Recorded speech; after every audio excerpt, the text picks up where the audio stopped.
Hello everyone and welcome back. Dom here, and on this video I'm going to talk about my favorite controller for Cubase and a big love of my life, the CC121.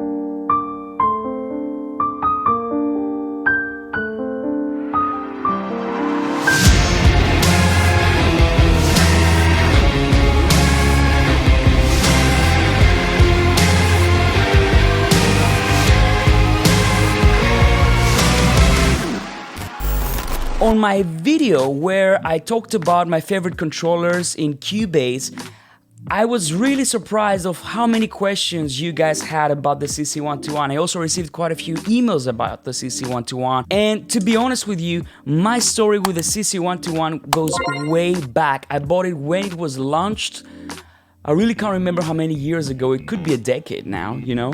And I remember that back then I paid almost over, like slightly over $400 for it, okay? I think $420 for a brand new CC121, and that was a discount price because back then I used to teach at SAE, so I was eligible for a discount.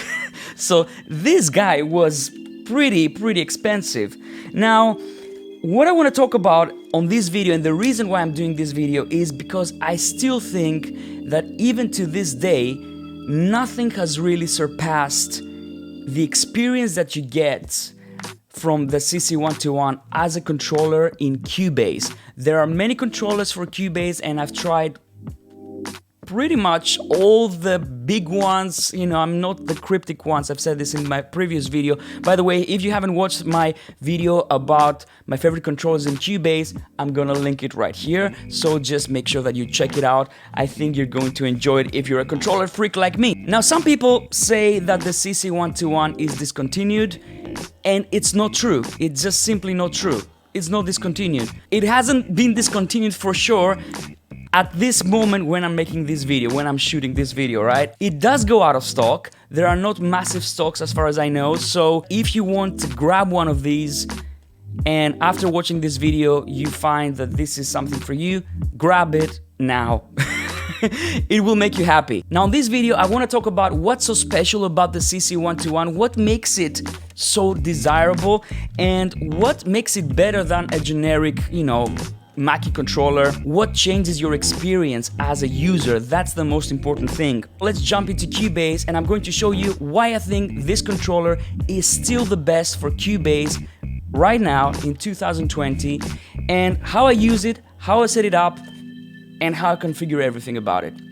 Let's get started. First of all, I want to talk about the build quality, right? This thing is built like a tank. It's all metal. The whole construction is metal, actually. I don't think there's any plastic in it. Like, even, you know, underneath the metal surface, there's another metal plate where all the electronics are in there. I'm pretty sure it's metal. Anyway, it hasn't shown any signs of aging all these years that I've had it, and everything works perfectly. This device is made in Japan, and I'm gonna leave it there. The quality is top-notch. The faders, really nice and smooth. Check it out. The knobs feel really nice. They really don't wobble. You know, they have just the tiniest amount of wobbling, but I mean, compared to other controllers that I've used, this is like spectacular. This is a Rolls Royce, right? Same with the AI knob. And as I said, this is my own personal unit that I purchased like almost a decade ago, and it works, right? The buttons feel really nice. They have a very nice tactile feel. The beauty of the CC121 is in its name. It's all there in its name. It's 121. There are not like a million configurable buttons, but the beauty of this controller is that you will learn it in a couple of days. Okay, maximum a week, you will know everything about it. Personally, it took me one day and I was already feeling at home with it. So what is so special about it? So I'm going to give you a very practical scenario on why and how you can use this and how easy it is to use this, right? But before I do this, very quickly, I want to show you how you set it up. One thing I have to tell you straight away is that You need to download the software from Steinberg's website in order to use this. Just go and download the tools, download the latest version, it really matters. Steinberg supports this unit. The latest update was when Cubase 10.5 was released. It works on Mac, it works on PC, no problem. Now, once you do this, the way to set it up is you go to Studio Setup, and right here you will find that you can add a device, right? Sometimes it's added already, sometimes it's not, but anyway, I'm going to show you how you do it. As you can see, I have already added it here. But if it's not there, you just hit on the plus symbol and it's going to be on the list. If you have installed the tools. If you haven't installed the tools, it might not be there. So don't freak out, just install the software, right? So once you click on this and you add it, it's going to be in your remote devices list right here. As you can see, I have my complete control, which is also a great MIDI keyboard that also controls Cubase. It's very nice. I love this keyboard. I use it all the time. You've seen it, guys. So CC121. Here's the configuration page. And there's not much to it, you know. You have to make sure that your MIDI input is set to CC121 and your MIDI output is also set to CC121. You need to go to MIDI port setup and you have to make sure that your, like with every controller, it's not just for the CC121, your CC121, see, it's not in the all MIDI inputs list, okay? That's because if it's in all MIDI inputs and you load an instrument track, then what's going to happen is that you will, if you click a button on the CC121 or you move the fader, it's going to send a CC message, right? And obviously you don't want this. You want it to control Cubase and not control your virtual instrument. I'm going to tell you all about this page in a second, right? Because this is how you can actually customize the CC121 to fit your needs. But before I do this, let me show you the basic stuff. You know, how do you use this? There's zero learning curve, okay? So let's say I want to scroll between my tracks. I can go like this, and as you can see, it immediately updates. That's my main gripe with Mackie controllers, because you can have banks and banks of channels, and then you have to do this every time. The active channel is not updated on the controllers. And for me, it just negates the point of having a multi-fader controller. I prefer to have one that follows rather than have 8 or 16 faders and then I have to do the bank thing over and over again. Because if I scroll, let's say I want to go to the orchestra bus. Boom, it updated, right? Straight away. If I want to go to my polysynth, done. So easy. I don't even have to think, is the fader in the right position? Am I controlling the right track? If the track is active, if I go, for example, to my Stranger Things track here, immediately I know that I'm working on this channel. It's 1-to-1. What you see is what you get. So, let's talk about the fader. Faders, the fader on the CC121, I think it comes from the DM2000 console from Yamaha. And I haven't seen faders that are so smooth on a control surface. You have to spend a lot of money to get something better than this. It's sturdy, you know, it's very smooth, very smooth. It's touch sensitive, of course. And let's say I want to open my channel here. Let me show you. Of course, it reacts to your Cubase fader movements. So everything is mirrored. And it's very quiet, to be honest with you. It's actually a very quiet motor.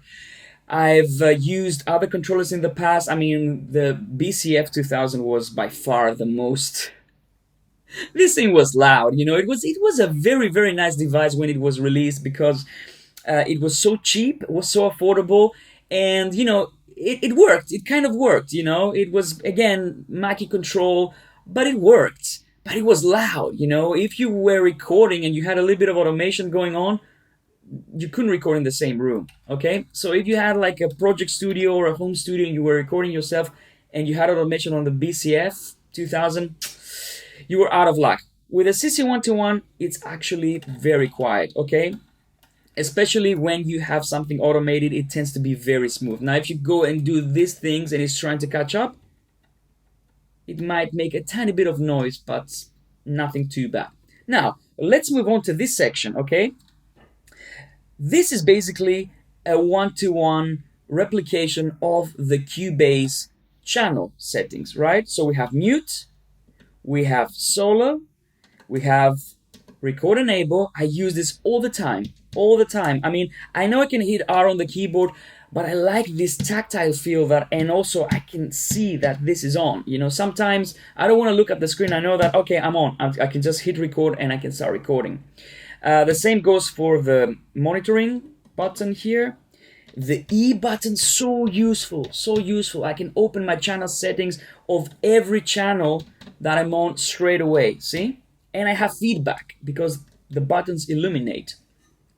Now, another thing that's extremely useful for me, I couldn't live without it at first, was that this can open also the user interface for your instruments. So let's say I'm working with audio channels and all of a sudden I want to edit like an instrument channel, maybe a synth, push it, and now Retrolog appears on the screen. And of course that works with all VST instruments, okay? Now this section is mainly your transport and your EQ, but also your sense. Let me explain. So of course we have play, okay, we have record, okay, I can immediately do all these things. I can cycle if I want to, okay, I can fast forward, rewind, go to my left locator, go to my right locator. So again, these things you don't need to learn. That's the beauty of it. You don't need to learn any of these things. They're exactly what you have in Cubase.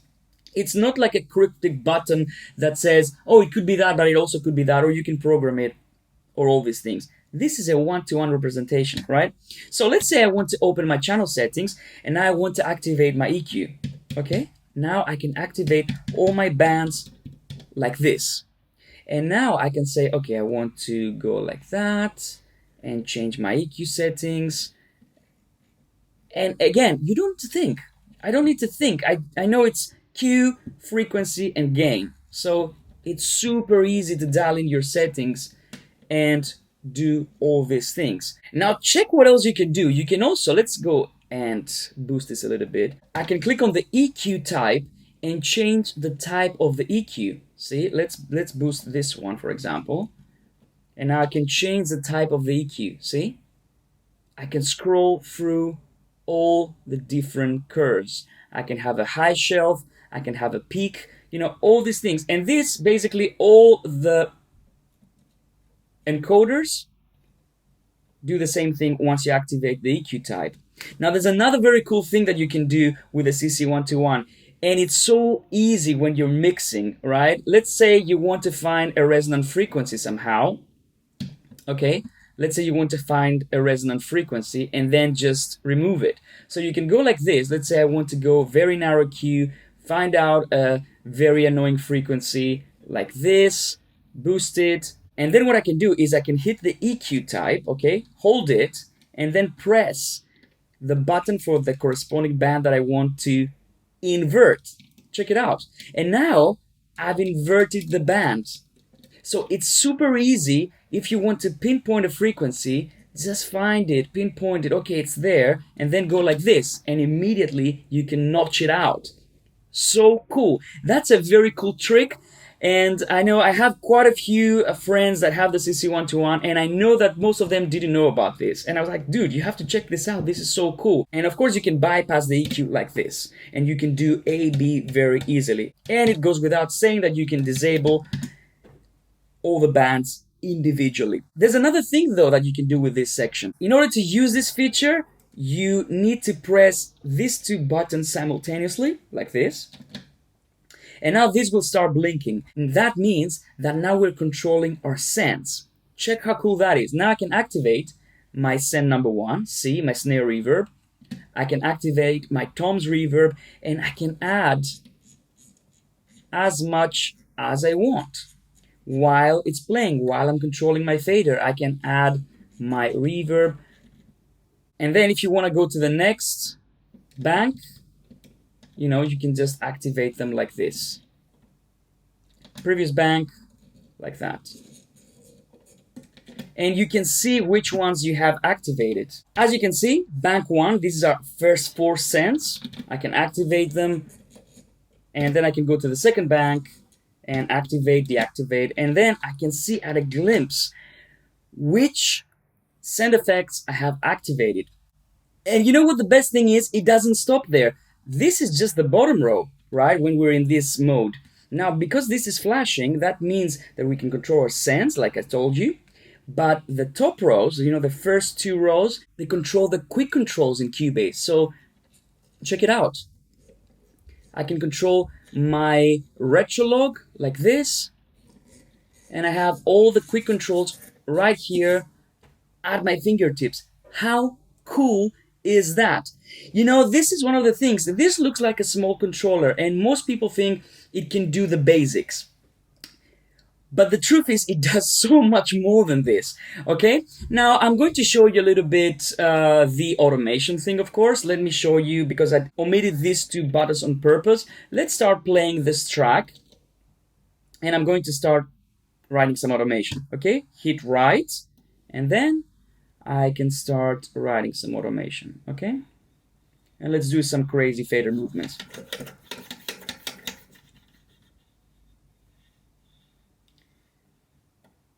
And when we play it back, and of course it updates straight away. See how quickly it latches. Okay, and let's play it.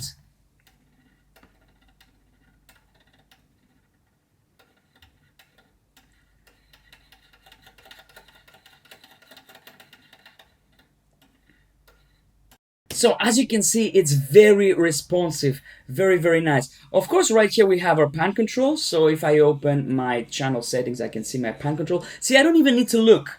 I know by heart now where every button is. So it's not a problem.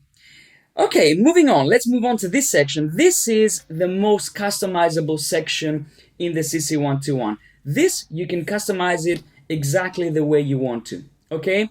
And that's what I like about it. It gives you the one-to-one functions, but there's also a little bit of customization there. It's actually all you need for a controller this size. First, let's talk about this little dial. This is what sold me on the CC121. This controller has the option to turn the metronome on and off like this, just by the push of this button.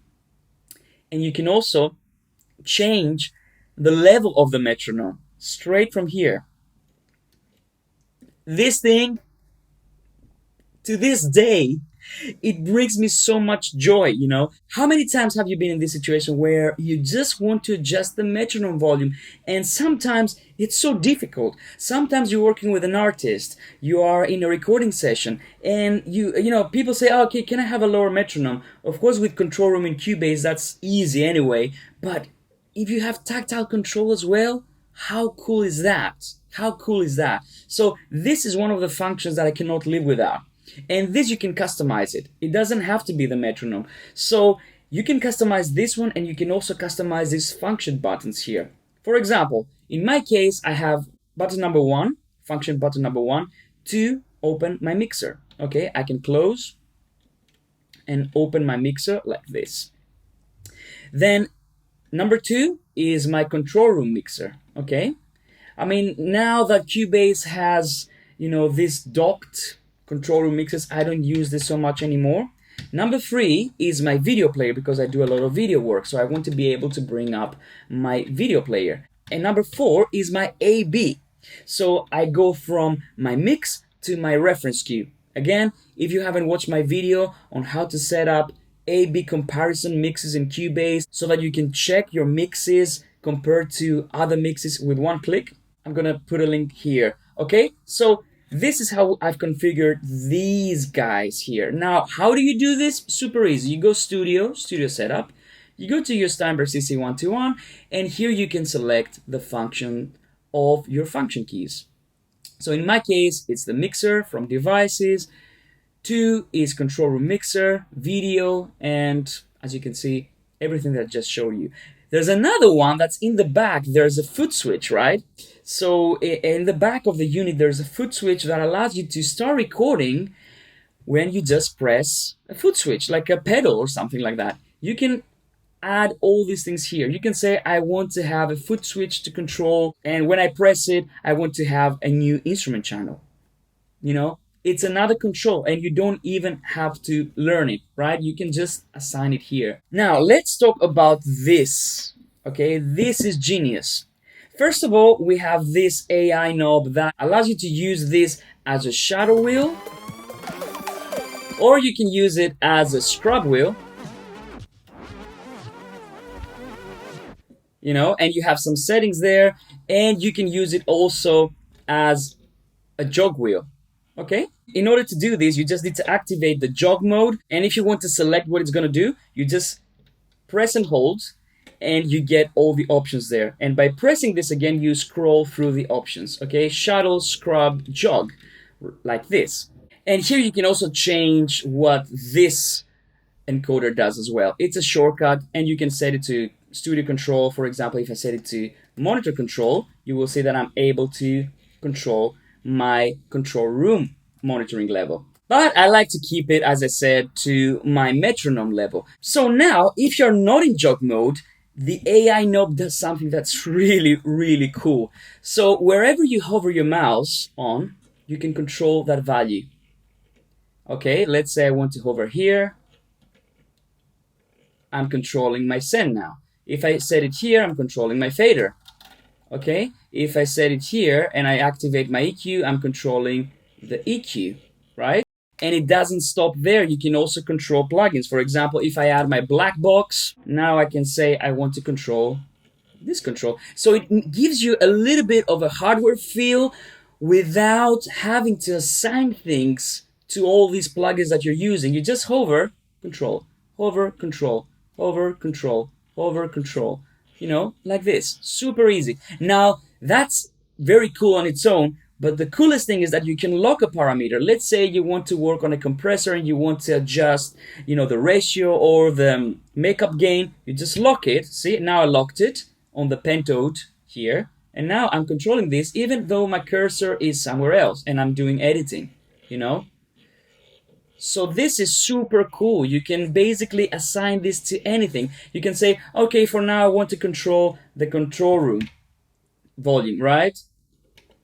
And now this has become my monitor controller all of a sudden. Just like that, with one click.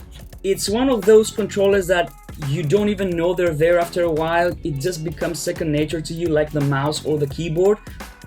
And for me, this is what makes a successful controller.